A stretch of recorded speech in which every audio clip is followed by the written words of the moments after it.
But let's talk to Peter Chung about this. He's founder and managing partner for Silverbear Capital. He's here live with me at the NYSE and in New York. Your timing is perfect, Peter. You know, we have been watching this with interest as all these Chinese companies are coming public, and we've really been struck by the fact, I mean, they are tech companies in a way, but they cover a really broad range of industries, right? We have some insurance, we have fintech, we have gaming.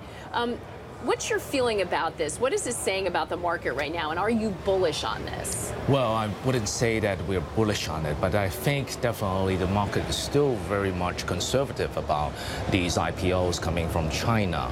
I mean, remember the old days when all the Chinese companies had a lot of problems when they were getting the listings in the US, raising some money, doing whatever they wanted to do. In the end, it was a disaster. Yeah. And I left a bad taste with investors. Yeah, there was a bad taste. I mean, especially in the U.S. zone.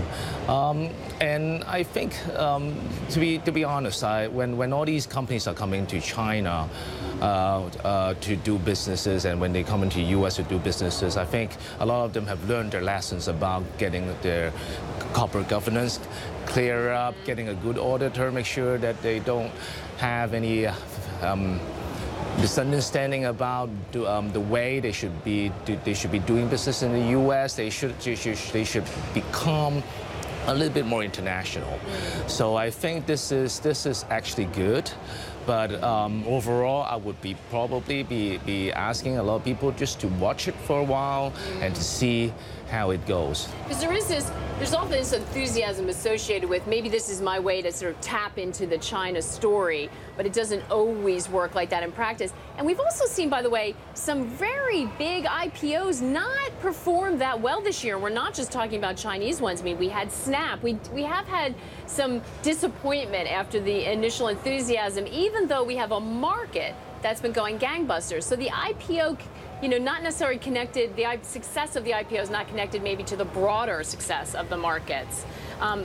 Do people have to do their homework and really look at the individual story? Well, I mean, if you have actually taking into account most of these technology companies are doing reasonably well, but when they do exceptionally well is when they are taking advantage of the Chinese market. I mean, for example, Snap hasn't been able to do so. It doesn't mean that they're not going to do good. It means that they're not taking the advantage of the largest economy in the world at the moment with their technology. Yeah, it's not always easy to break into that. I want to ask you about U.S. equities. We have seen an unbelievable rally. By the way, global rally in a lot of ways. You know, Japan's market doing well, Europe coming together. We've seen a little wobble, it seems, though, in confidence. We had a sell-off last week, sell-off yesterday.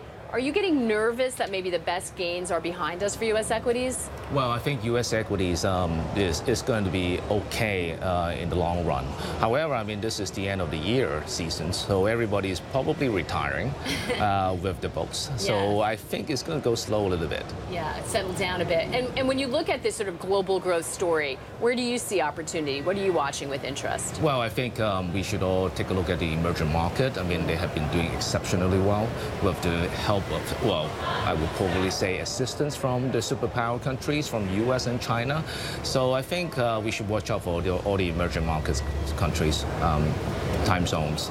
Yeah, it's going to be an interesting 2018. Peter, always great to see you here in New York. Thanks for coming by. Thank you very much, Maggie.